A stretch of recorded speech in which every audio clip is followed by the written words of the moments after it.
Depuis 1977, le Puy du Fou fait rêver les petits et les grands qui se rendent dans son parc en France. Mais depuis quelques années, il ne cache pas sa volonté de vouloir aussi mettre des étoiles dans les yeux des enfants du monde entier. Alors, je vous propose de regarder tout ce que le Puy du Fou a prévu jusqu'à 2030, que ce soit en France ou à l'étranger. Et cette fois-ci, je ne serai pas seul sur l'écriture de cette vidéo, étant donné que c'est Passport Wonderland, que vous pourrez retrouver plus tard dans cette vidéo, qui a recueilli toutes ces informations et qui les a publiées sur son compte Twitter, que je vous invite à aller voir. Le lien est bien évidemment en description. Sans plus tarder, je vous propose de commencer par l'année 2024. En France, aucune nouveauté majeure n'est prévue, mais on a quand même quelques petits trucs bien sympas à droite à gauche. Pour commencer, le final de Mousquetaires de Richelieu a été modifié, avec de nouveaux éléments de décor et de nouvelles chorégraphies. Comme l'année dernière, de nouveaux petits spectacles de rue vont être ajoutés sur le parc, et c'est super, selon moi, car ça amène de l'Asie. Le dernier panache a été mis à jour avec un nouveau système de projection et des changements des médias pour améliorer leur qualité. Des modifications vont être effectuées sur la tribune côté est des Noces de Feu. J'ai pas plus d'informations sur les modifications qui sont apportées, car je tourne cette vidéo avant l'ouverture du parc. Mais du coup, normalement, les modifications apportées auront été prises en photo par des gens, donc il y aura là pour illustrer une photo des modifications. Les Chevaliers de la Table Ronde va fermer en septembre pour être rénové. On ne sait pas s'il s'agira de construire un nouveau spectacle à cet endroit-là ou bien de refaire entièrement les Chevaliers de la Table Ronde. Parce que d'habitude le Puy du Fou a le temps de faire ce spectacle sur son intersaison, de début novembre jusqu'à mi-avril. Là, il ferme les Chevaliers de la Table Ronde dès la fin de la saison estivale.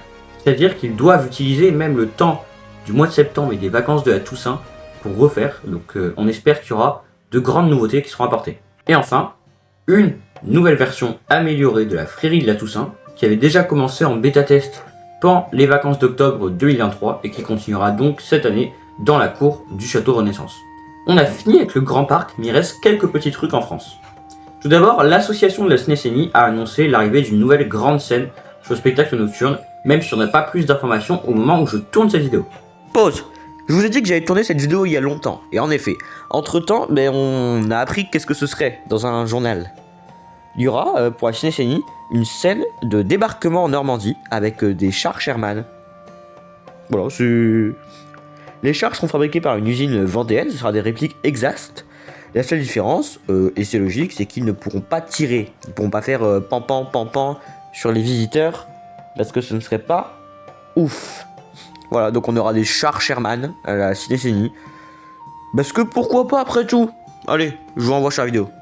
Ensuite, le Grand Tour, le train du Puy du Fou, on sait toujours pas quand est-ce qu'il ouvre. Ça devait l'ouvrir en 2022-2023, mais bon, ils ont quelques galères législatives avec la SNCF, etc., ce qui se comprend. Foutre un train de transport, de spectacle sur les rails comme ça se fait pas en un claquement de doigts. À voir quand est-ce que ça pourra sortir de terre. Pour rappel, le Grand Tour, c'est un train opéré par le Puy du Fou qui fera le tour des grandes villes de France et qui s'arrêtera dans chaque grande ville pour explorer les monuments. Et pendant que vous serez dans le train, il y aura une histoire, un spectacle qui se déroulera tout le long du voyage sous vos yeux. Les prix seront élevés, très élevés, trop pour moi, bien sûr, et aussi pour vous qui regardez cette vidéo. Et si vous avez assez d'argent pour vous payer le Grand Tour, envoyez-moi un MP sur Instagram et je vous envoie mon compte bancaire pour que vous me passiez un peu d'argent. Il faut bien que j'achète un micro et une caméra. Mais si vous voulez voir de grandes choses cette année au Puy du Fou, c'est du côté de l'étranger qu'il faut se tourner. Dans le parc Puy du Fou Espagne, ouvert en 2021, on continue à ajouter plein de trucs pour étoffer l'offre du parc.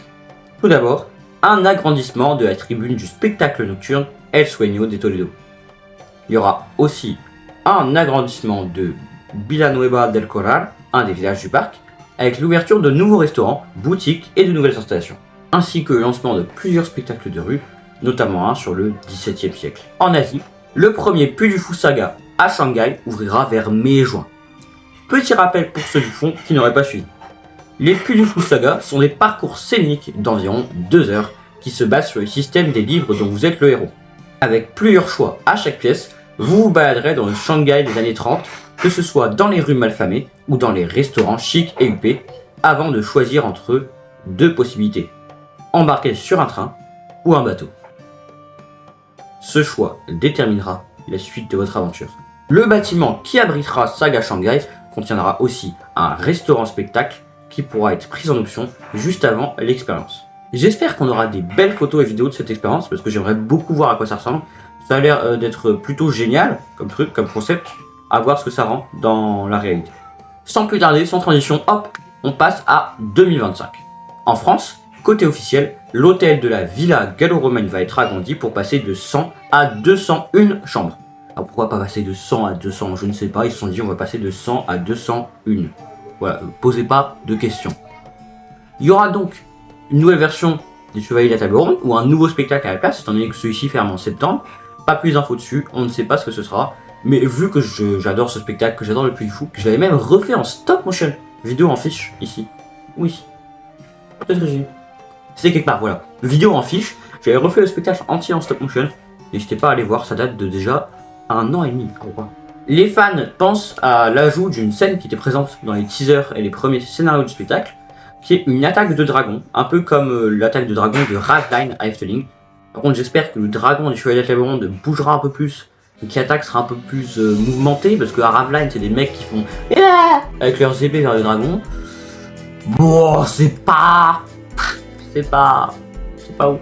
Ça fait également quelques années que le Puy du Fou a déposé un permis de construire pour un hôtel similaire au Camp du Drador, mais en version camping, genre avec des vraies tentes, etc., qui s'appellerait la halte de l'Écuyer.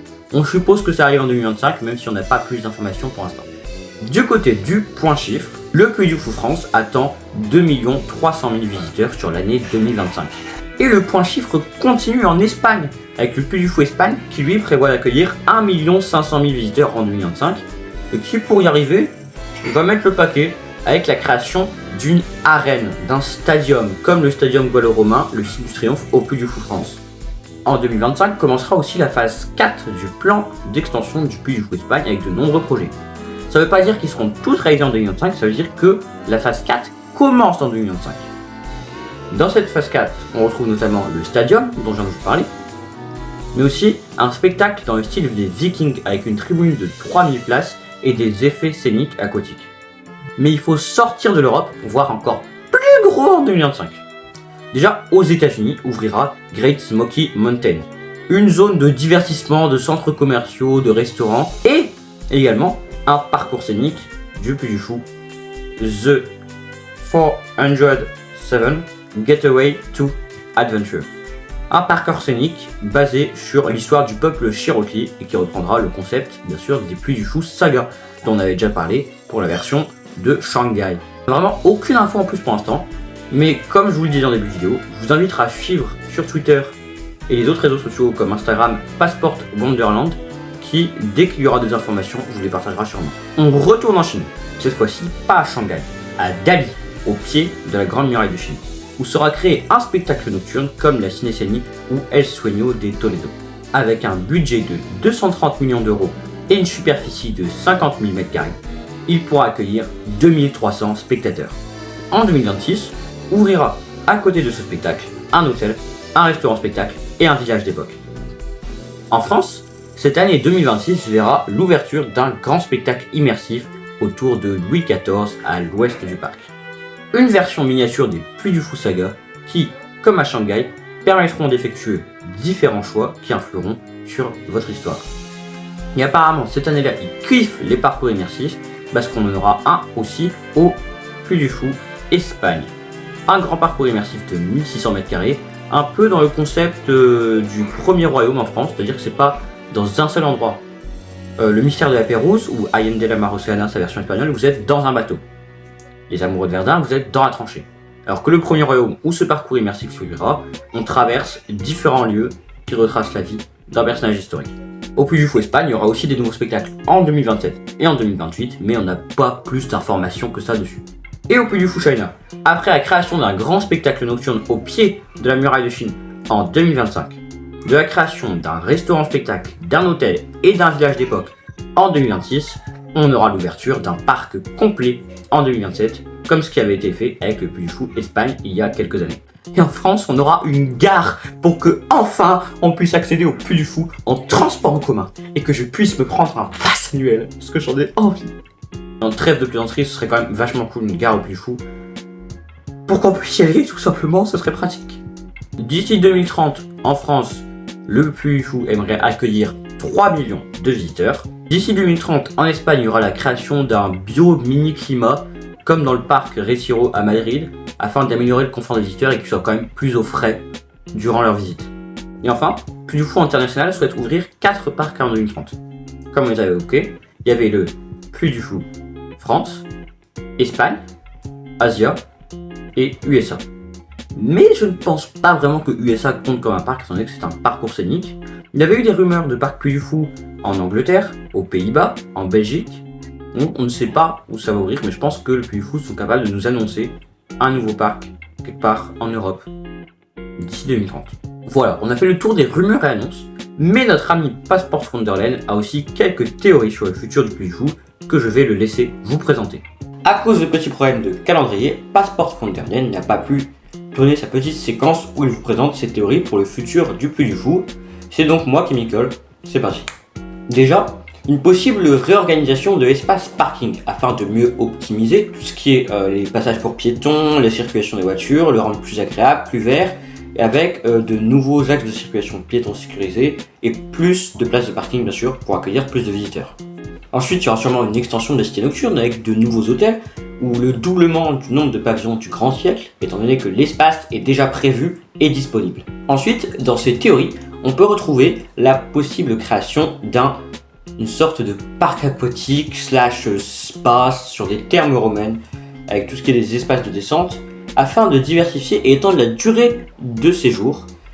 Il faut forcément une autre expérience, et à part un parc aquatique, il n'y aurait pas grand chose à proposer, à moins que le Puy du Fou nous crée un nouveau concept. Donc bien sûr un truc qui serait un peu plus orienté adulte spa, donc pas avec des énormes toboggans, mais plutôt que des spas, des piscines, etc.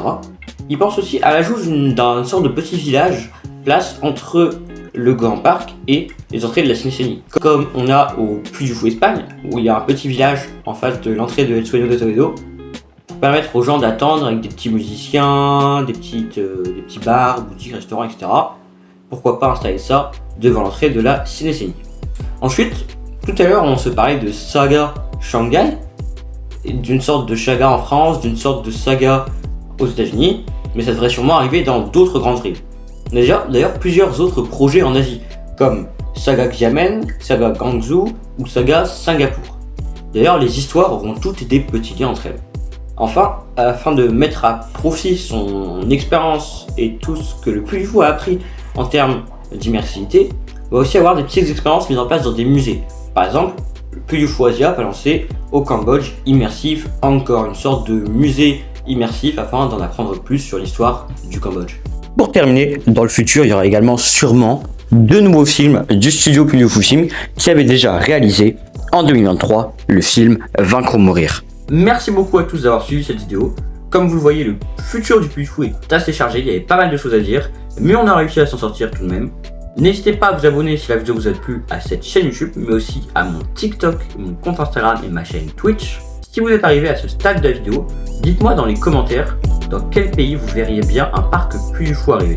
Allez, sur ce, la vidéo ne dure pas plus longtemps, et ciao!